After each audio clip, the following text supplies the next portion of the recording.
Wari warota inzoka mu nzozi zawe? Niba usubije yego, birumvikana ko wibuka ukuntu wakangutse ufite ubwoba, kuko no mu buzima busanzwe kubona inzoka amaso ku maso bitera ubwoba, nubwo kaba ari akayoka gato cyane. Uretse no kubitera ubwoba, abantu bayizi mu mateka y'ikiremwamuntu, ni ukuvuga mu busitani bwa Edeni. Inzoka bizwi ko yakoreshejwe mu gushuka Eva, bigatuma arya ku rubuto rwabuzanyijwe. Muri make, inzoka ifite amateka yo gushukana, kugira ubwenge bwinshi, kuba intandaro yo kumenya icyiza n'ikibi no gukora ibyaha. Kuba irumana igatera ubumara bukira bigoranye, nabyo biri mu bihamura abantu iyo bayibonye. Ubwo bwoba bw'inzoka, abahanga bavuga ko abenshi muri twe tubuhorana, bikaba ariyo mpamvu rimwe na rimwe ziza mu nzozi. Ibyo nanone bituma dutinya akanyamaswa kose gateye nkayo, urugero nk'umuserebanya, icyugu n'utundi dukoko duteye ubuyoka. Nabwo kandi niba utararota inzoka mu nzozi zawe, birashoboka ko isi utekereza ukuntu byaba biteye ubwoba uramutse uyirose. Waba warayirose cyangwa utarayirose, uyu ni wo mwanya ngo umenye icyo isobanura mu nzozi. Gusa bibuke ko kuba uyitinya ugakabya, kuba wayibonye mu mafoto cyangwa imbonankubone, no kuba wayiganiriyeho, bishobora gutuma uyibona mu nzozi zawe. Ubwo rero ube maso umenye ibindi byinshi nyuma yo kuba wayivuzeho, uyitinya ugakabya cyangwa wayibonye. Kurota inzoka bishobora gusobanurwa mu buryo bwinshi bitewe n'uburyo wayirosemo, imico y'aho utuye, n'uko inzoka ifatwa mu gace k'iwanyu. Urugero wenda mukaba muri bamwe bavuga ko inzoka igereranya Satani cyangwa ari Satani bya nyabyo, kuba wumva ko iyo uyishe ukizwa ibyaha runaka n'ibindi, ndetse bikanaterwa n'uko wowe ubwawe uyifata mu marangamutima yawe. Reka dusesengure byimbitse icyo inzoka ishobora kugereranya mu nzozi. Icya mbere, mu gihe wayirose yikuramo uruhu rushaje, ibyo bamwe bita kwinurura, bigaragaza impinduka mu buzima bwawe. Si mu buryo bw'umwuka gusa byanze bikunze, ahubwo no mu buzima busanzwe bigereranya guhinduka no kuvuka ubwa kabiri. Inzoka zikuraho uruhu rwazo rushaje mu nzozi zigereranya inzira yo guhinduka, kuvugurura no kuvuka ubwa kabiri. Mu nzozi ibi bishobora kugereranya ko hari ikintu kibi waretse gukora ku giti cyawe, guhindura ingeso za kera, imyizerere cyangwa ibice bimwe by'umubiri bikaba byaramugaye. Urugero wenda warakoze nk'impanuka cyangwa wenda kuyikora ugatakaza rumwe mu ngingo zawe. Icya kabiri, kuyibona mu nzozi bishobora kugaragaza ko ikintu ufite nubwo ari cyiza ariko kizakwangiza. Inzoka mu nzozi zishobora kwerekana icyiza giherekejwe n'ikibi, gukiza bijyanye no kugira nabi. Inzoka yo mu busitani bwa Edeni yazanye ubumenyi ariko buherekejwe n'icyaha. Yatumye umuntu amenya icyiza n'ikibi, amenya ko atambaye ariko uzi aho byamugejeje. Kurota inzoka rero byerekana ubwenge bwayo n'akaga ishobora guteza. Ibi bishobora kugereranywa n'uko mu buzima bwawe bwa buri munsi hari ikintu ufata nk'ikingirakamaro kandi gishobora kukwangiza. Ese waba ukunda ibikorwa by'ishimishamubiri? Aho ni kimwe n'uko ushobora kwandurira indwara, ugatwara cyangwa ugatera inda itateganyijwe bikakubabaza, kandi mu gihe cyo kubikora wari wishimye.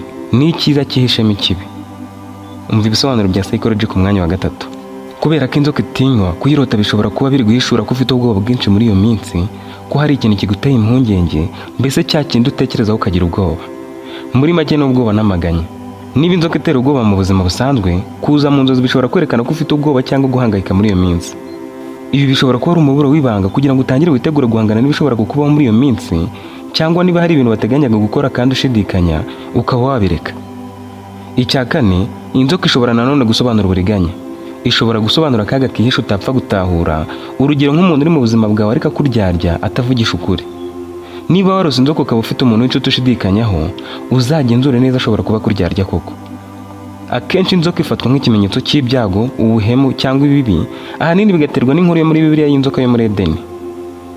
Inzoka yaje mu nzozi rero ishobora kwerekana ibyiyumvo byo kwicira urubanza, uburiganya cyangwa urugamba rwo kumenya guhitamo hagati y'icyiza n'ikibi.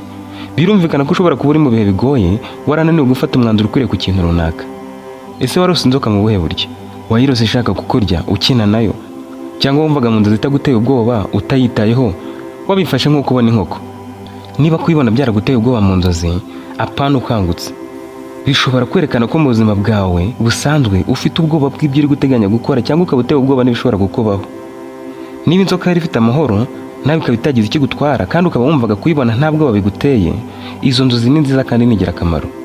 Bishobora kugereranya ubukire mu buzima bwawe, cyangwa kuba mu buzima bufite umutuzo uturuka ku kubona ibyo ukeneye, kuba ufite ubwenge, cyangwa ukaba uri kugwiza ubumenyi mu bintu bitandukanye, cyangwa se nanone ukaba ugiye gutsinda ibigeragezo urimo no kuva neza mu bibazo umaranye iminsi. Niba inzoka yari ihari gusa itaguteye ubwoba cyangwa ngo ikugirire nabi, kandi ukaba wumvaga nta gitangaza kirimo nk'uko wabona inkoko, bishobora kugereranya ko hari ikintu utari guha umwanya kandi ukwiriye kuwugiha, ahanini kikaba kitari cyiza ku buzima bwawe. ushobora kuba ubona ko hari ibintu ukwiriye guhindura kuko bitari byiza, ariko ukaba ubyima umwanya kuko wumva ko bidakaze. Urugero nko kubona ko mugenzi wawe kurya ukabyirengagiza, ukaba ufite ingeso mbi ariko ukayirengagiza kandi wakayihinduye. Ni kimwe n'uko mu buzima busanzwe ubonye inzoka ntuyice ishobora kukuruma nyuma yaho. Mu bitekerezo byawe harimo iki muri iyi minsi? Tekereza ibyo urimo muri iyi minsi. Urimo guhindura ibyakurangaga nk'akazi cyangwa ibindi? Hari umuntu cyangwa ikintu wumva ufitiye ubwoba? Urimo gushakisha ibintu bishya byo gusimbura ibyo wari usanganywe cyangwa uhanganye n'ubwoba? Nta kabuza niba warose inzoka naho byaganishaga. Niba uhora urota inzoka rero, bishobora kwerekana ko ufite ikibazo gihoraho cyangwa ukaba ukeneye ubufasha buhoraho mu bintu runaka. Iyi nzozi z'inzoka zagereranya byinshi kuko akenshi ibisobanuro byazo bigendera ku byo umuntu ari gucamo ku giti cye, umuco yakuriyemo, imitekerereze agira ku nzoka cyangwa kuba yayibonye. Mbere yo gusoza, sinakwibagirwa kukubwira ko inzoka ishobora kugaragaza irari ry'ibitsina riri mu bitekerezo byawe, waba ubizi cyangwa utabizi. Niba umaze igihe ufite umuntu wifuza kuryamana nawe, cyangwa hakaba hari umuntu ugukurura muri iyo minsi kandi mudahuje igitsina, ushobora kurota inzoka. Ni kimwe n'abantu basambana cyangwa babiteganya, abo bose bashobora kurota inzoka. Ikindi, inzoka ishobora kugereranya kumva wifuza gukundwa, mbese ukaba wigunze kubwo kwifuza umukunzi. Niba wumva muri ibisobanuro nta na kimwe gihuje n'uko watekerezaga cyangwa kubera ibyo wumvise ahandi, dusangiza igitekerezo cyawufasha abandi gusobanukirwa izi nzozi kurushaho. Nanone niba warose inzoka mu buryo bumwe cyangwa ubundi, byandika muri comment tuzabihereho ubutaha. Ushobora kuba wararose igiye gukuruma ku gatsinsino, ku mutwe, uyikikiye, iri mu myenda, yagusanze mu nzu cyangwa mu bundi buryo. Ushobora kutwandikira kuri izi nimero ukatubwira ibyo warose wifuza kumenyera ibisobanuro, ubutaha tukazabiheraho. Dukoresha ibinyamakuru bitandukanye byasobanuye inzozi, urugero nka damira.com, Dream Grocery. Ndagushimiye.